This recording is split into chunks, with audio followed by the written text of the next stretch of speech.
Vikings training camp, day one in the books. We're going to give our reaction to that.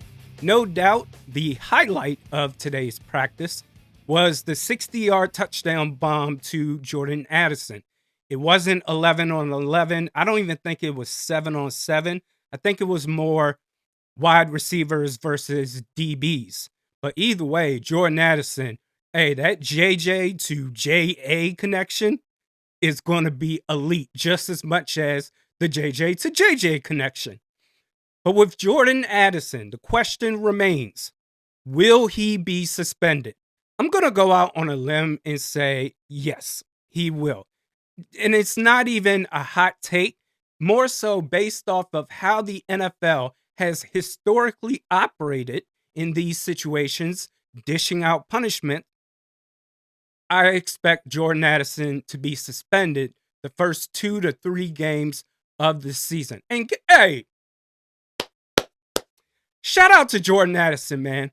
This is the first clean off season he has had in his NFL career. Well done. Free 3, you're learning. Good for you. It's about damn time.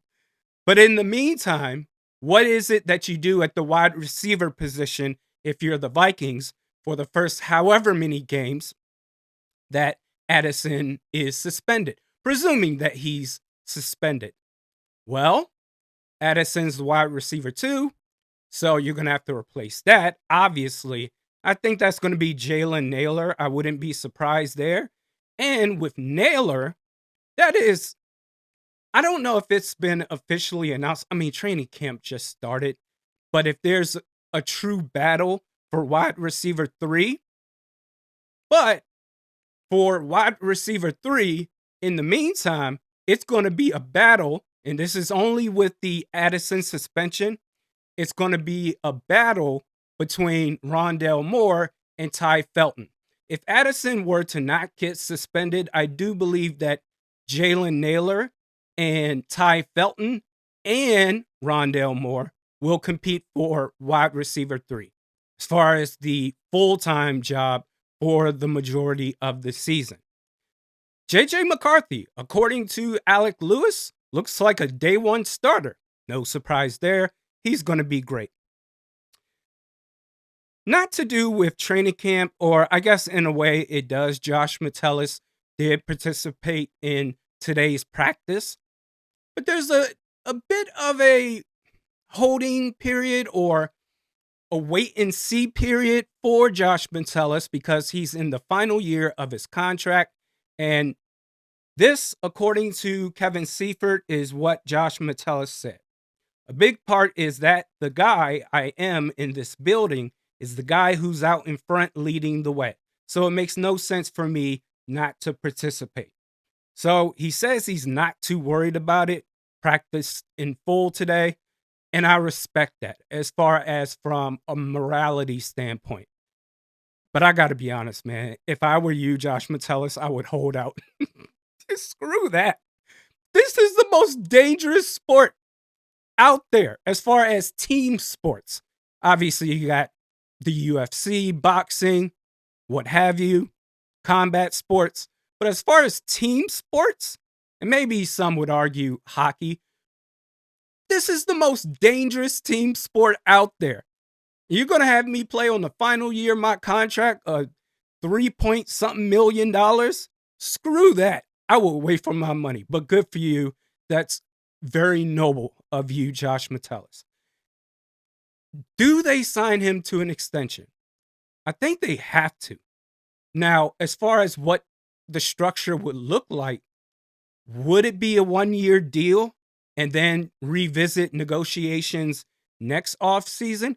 Because my initial reaction to this was, oh, hell yeah, go ahead and sign him. We've got JJ McCarthy. We've got the QB1 on a rookie contract. This is when you go nuts with the spending. However, I looked up next year's cap space for Minnesota. They are $60 million in the hole somehow, some way. So they're going to have to do a lot of restructuring and cutting. You're going to go after free agents. Of course you are. And the draft, And who knows if Javon Hargrave and Jonathan Allen, and if any of those two Colts offensive linemen that the Vikings picked up, they want to add another extension to them, that's also going to make things complicated. So this is going to be interesting. I think they do get something done, but I think it would be more short term, like a 1-year prove it deal, if anything.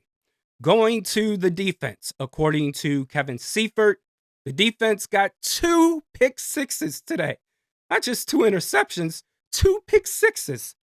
One by AVG off of Brett Rippon, and one by Ivan Pace Jr. on Sam Howell. None off of JJ McCarthy. So we good. JJ's the leader of that quarterback group. No doubt about it.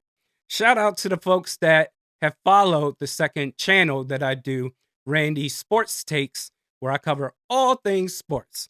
Last video I did, I was talking about reacting to the departures, or more so firings, on FS1's side, and why I believe in part that they happened to Emmanuel Acho, Craig Carton, and Joy Taylor. If you haven't checked it out, be sure to do so.